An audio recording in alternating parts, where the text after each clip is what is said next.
அடுத்ததாக ரியாதிலிருந்து அப்பாஸ் கேட்கிறார், என் மனைவி இறந்து விட்டார். இறந்தது மனைவி, 2 குழந்தை உள்ளது. அந்த மனைவிக்கு 2 பிள்ளை இருக்கிறாங்க. மனைவின் நகை 10 பவுன் உள்ளது. நகையை எப்படி பிரித்து கொடுப்பது? ஆண் பெண் இருவர் உள்ளனர். 2 குழந்தைங்கிறது 2மே பொம்பளை பிள்ளை இல்லையா? ஒரு ஆம்பளை பிள்ளை ஒரு பொம்பளை பிள்ளை. பெண் பிள்ளைக்கு மட்டும் கொடுத்தால் போதுமா அல்ல இருவருக்கும் சமமாக கொடுக்க வேண்டுமா கேட்கிறாரு. அதாவது ஒருத்தருடைய மனைவி இறந்துடுறாங்க, அவங்களுக்கு ஒரு ஆம்பளை பிள்ளை ஒரு பொம்பளை பிள்ளை. இந்த நகையை ஆம்பளை பிள்ளை கொடுக்கறதா பொம்பளை பிள்ளை கொடுக்கறதா அல்ல ஆளுக்கு பதியை கொடுக்கறதா, என்ன மாதிரி பிரிக்கிறது அப்படின்றத கேள்வி. இதுல நம்ம பொதுவான வாரிசு உரிமை சட்டத்தை நீங்க விளங்கிக்கணும். இறந்து போனவர் யாரா இருந்தாலும் சரி, ஆணா இருந்தாலும் பெண்ணா இருந்தாலும் சரி, வாரிசுரிமை சட்டம் ஒரே மாதிரியானதுதான். ஆண் இறந்தாலும் அதனுடைய வாரிசு சட்டம் ஒரே மாதிரி தான். பெண் இறந்தாலும் வாரிசு முறையில் அதை பிரிக்கிறது ஒரே மாதிரி தான். இப்ப மனைவி இறந்துட்டாங்கன்னு சொன்னா 10 பவுன் நகை இருக்குங்கிறீங்க. நகை மட்டும்தான் இருக்கா வேற எதுவும் இருக்கா நீங்க பார்க்கணும். ஒருத்தங்க இறந்துட்டாங்கன்னு சொன்னா அவங்கள்ட்ட 10 பவுன் நகை இருந்திருக்கும், அவங்க பேர்ல ஏதாவது வீடு வாசல் ஏதாவது இருக்கும், அப்படி ஏதாவது கையிருப்பு பேங்க்ல ரூபா வச்சிருப்பாங்க.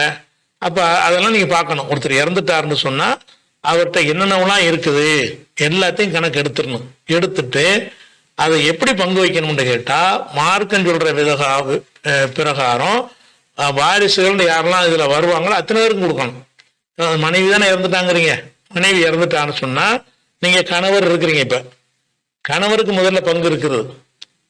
மனைவி இறந்து விட்டாருன்னு சொன்னா கணவருக்கு நாளில் மனைவிக்கு புள்ள இருக்குது, புள்ள இருக்கிற காரணத்தினால நாளில் ஒரு பங்கு யாருக்கு?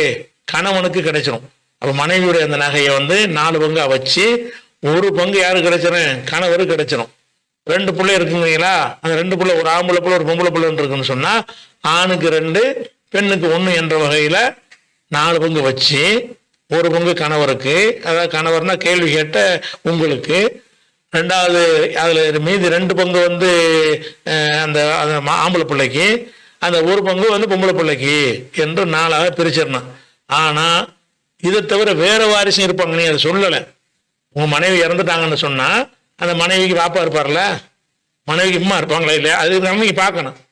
மனைவி இறந்துட்டாருன்னு சொன்னா மனைவிக்கு மனைவியுடைய தாயாரும் வாரிசா வருவாங்க, மனைவிக்கு மனைவியுடைய தந்தையாரும் வாரிசா வருவாங்க. இப்போ அவங்களும் இருந்தாங்கன்னு வைங்க, அப்ப இந்த கணக்கு இல்லை. அதாவது நீங்க 2 பிள்ளைங்க மட்டும் இருந்தால்தான் இப்ப நான் சொன்ன கணக்கு 4 பங்கு வச்சு கணவருக்கு 1, மகனுக்கு 2, மகளுக்கு 1ன்னு சொல்லி 4 பிரித்து கொள்வது எதுக்கு தான்? நீங்க சொன்ன இவ்வளவு மட்டும் இருந்தா தான். அதை நீங்க குறிப்பிடல. அந்த மனைவி இறந்துட்டாங்கிறீங்க, மனைவிக்கு தாயும் இருந்தார்கள் தந்தையும் இருந்தார்கள் வைங்க, இருந்தார்கள்னா அவங்களுக்கு 6ல் 1 போயிடும். தாய் தந்தை இருந்தாங்கன்னு வைங்க, தாய் தந்தை இருந்தாங்கன்னு சொன்னா 36 பங்கா வச்சா தான் கொடுக்க வேணும். ஏதாவது 12 பங்கா வைப்பீங்க, கொடுக்க இயலாது. இந்த 3 பேருக்கு கொடுக்கறனால 36 பேருக்கு என்ன செய்யணும்? அதாவது 12 பங்கா வைக்கிறீங்க. 12 பங்கா வச்சீங்கன்னு சொன்னா 2 2 தாய் தந்தைக்கு, அதுல 12ல காவாசி 3 அது கணவனுக்கு கிடைச்சிடும். மீதி உள்ள 5 இருக்குது. இந்த 5 3 பேருக்கு கொடுக்கணும். இப்ப ஆம்பளை பிள்ளைக்கு 2, பொம்பளை பிள்ளைக்கு 1 உண்டு, 3ஆ பிரிக்கணும். 5 3ஆ பிரிக்க இயலாது. அப்ப என்ன செய்யணும்னு கேட்டா அந்த 12ன்னு கொடுத்தீங்கல்ல, அந்த 12 36 3 மடங்கா பிரிக்கிறணும். 36 பங்கு ஆக்கிடணும். 36 பங்கு ஆக்கிட்டீங்கன்னு சொன்னா அதுல காவாசி எவ்வளவு? 9. கணவனுக்கு 9.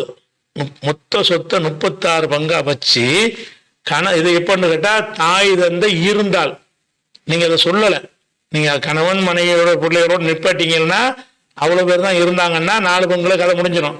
ஒரு பேச்சுக்கு இந்த இறந்து போன இந்த மனைவிக்கு தாயும் தந்தையும் இருந்தார்கள் என்று சொன்னால் 36 பங்கு வச்சு 36ல காவாசி 9, 36ல 6ல் 1ங்கிறது 6, 6 6 36, 36ல 6ல் 1ங்கிறது 6, தாய்க்கு 6 தகப்பனுக்கு 6. அப்ப 6 6 12, 12 9 21, 21 போச்சுன்னா மீதி 15 இருக்கும்.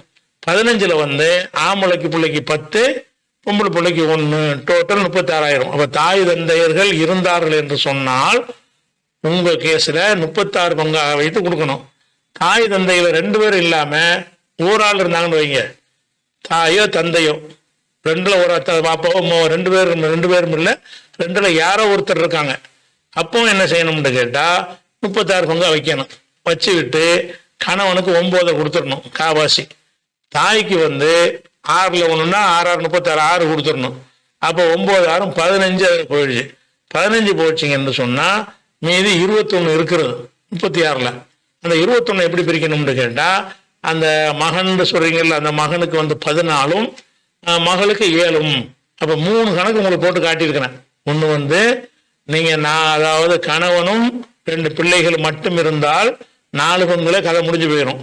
கணவனுக்கு அந்த மனைவிக்கு கணவன் பிள்ளைகளோட சேர்த்து தாய் தந்தைகள் இருப்பார்கள் என்று சொன்னால் 36 பங்கா வச்சு என்ன செய்யணும், பிரிச்சா கட்டாளியாவும் கணக்கு. அதுல தாயோ தந்தையோ ஒரு ஆள் இருந்தாங்கன்னு சொன்னா அப்போ என்ன செய்யணும், 36ல தான் பிரிக்க முடியும். 36 பங்கா வச்சு 3 கணக்கையும் காட்டினேன். நீங்க எந்த கேட்டகரியில் வரல நீங்க எடுத்துக்கிறீங்க.